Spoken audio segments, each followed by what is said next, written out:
Here we go, chapter 16. The attic door swung open and the darkness breathed in, sucking thick streams of fog into his gaping mouth. Wildboy stepped cautiously into Dr. Griffin's house. It was as dark as a pit. He was supposed to be searching for clues to hunt the killer, but he could barely see 5 yards in front of his face. He groped his way forward and felt something hard and round perched on a shelf. "Wait," Clarissa said. "I found a light." She struck the flint and steel of a tinderbox and lit a candle. Wildboy blinked, dazzled. When he looked again, he was staring at a human skull. He staggered back and bumped into Clarissa. "Get off me!" she snapped. "Don't!" Her mouth stayed open, but no more words came out. She turned and stared around the low-roofed attic. "Bones," she said finally. The attic was full of bones. Hundreds of human bones. There were bones all over the floor, bones in boxes, and bones in stacks against the slatted walls. Human skulls lined a shelf, and 2 whole skeletons guarded the top of a spiral staircase that wound deeper into the house. "What is this place?" Clarissa said. Wildboy crouched to examine several books in a pile. Titles on the spines read Encyclopedia of Anatomy and The Morbid Dissection of the Human Body. Inside were drawings of human bodies, diagrams of twisting muscles and maps of internal organs, like those he'd seen in Professor Wollstonecraft's caravan. I bet the hooded man did this," Clarissa said. "He must have murdered hundreds of people. He's obsessed with bones." "Clarissa," Wildboy said before she got carried away, "these bones ain't got nothing to do with the hooded man. This is an anatomy school." He'd heard of these places. Medical schools where doctors carved up corpses to study their insides. Clarissa looked horrified, but Wildboy felt a shiver of excitement run through his hairs. Clarissa handed him the candle. "You go first." The floorboards groaned under his bare feet as he led the way down the rickety spiral of wooden steps. The wallpaper was faded and peeling away, revealing walls that were streaked with damp. There was an acrid smell in the air, like rotting meat, that grew stronger with each step. At the bottom of the stairs was a room that stretched from window to window along the length of the house.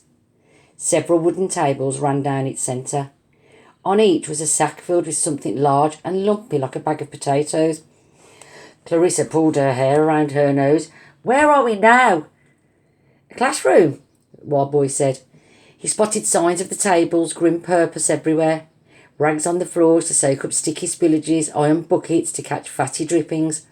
This was where the doctor's students dissected corpses. No wonder the place stank. His heart beat harder as he guided his candle over the tables and the sacks. Most of the bags were tied with rope, but one had fallen open. Wildboy raised the top. He stepped back sharply, gagging with revulsion. "What is it?" Clarissa said. "What's in there?" Wildboy knew he should warn her, but he couldn't resist the opportunity this presented, so he just stepped back and shrugged. "Nothing much," he said. She had to look. When she did, her face turned almost green. Inside the sack was the body of a young woman. With wide open eyes and slate grey skin, the corpse looked like one of the waxworks that showmen displayed at the fair. Clarissa leaned against the table, fighting back sick. "You should have said," she seethed. "I did say. You said nothing much. There's a dead body in there." "A dead body is nothing much." Wildboy didn't really believe that. Until last week he'd never even seen a corpse. Now he was in a room full of the things. He was scared, but fascinated too. "Why are they still here?" Clarissa said. "Must be the fog," Wildboy said. "The coppers can't take 'em away till it clears." His eyes widened as he reached the table at the far end of the room. "Over here," he said. "The murder was done here." Clarissa rushed closer. "How do you know?" And then she saw. This table was different to the others. The body laid on it wasn't in a sack, but covered by a sheet of black tarpaulin. And painted in white on the sheets were 3 words: "Murder done here." "The doctor's body," Clarissa said. "It's still here and all." Wildboy raised his candle so it lit the wall behind the table. Then in crimson letters that had dripped down the wallpaper was written, Wild Boy and Clarissa done it. Wild Boy hocked up a ball of spit and fired it hard at the wall and watched it trickle down over the bloody writing. Seeing his name written like that, written in blood, made him more determined than ever to catch whoever had done this, to make the person pay for setting him up. He could tell from the look on Clarissa's face that she felt the same. She snorted and blasted another oyster at the wall. "The hooded man's going to regret messing with us," she said. Wild Boy turned and took hold of the tarpaulin. "You ready?" "Ready." He yanked the sheet from the table, revealing the corpse of Dr. Charles Ignatius Griffin. They both recoiled, revolted by what they saw.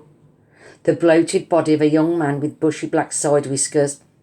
The man might have been handsome once, but his eyes were now grey and glazed with death. His cheeks were sunken, and the tip of a dark tongue rested between cracked black lips. His sleeves were rolled up, and his shirt and waistcoat were torn and stiff with dry blood.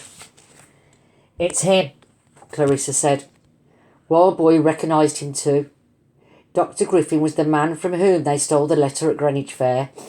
Sick rose from Wild Boy's belly and stung his throat, but he forced it back and edged closer. "Look," he said. On the doctor's finger was a gold ring, decorated with a single raised letter, a G.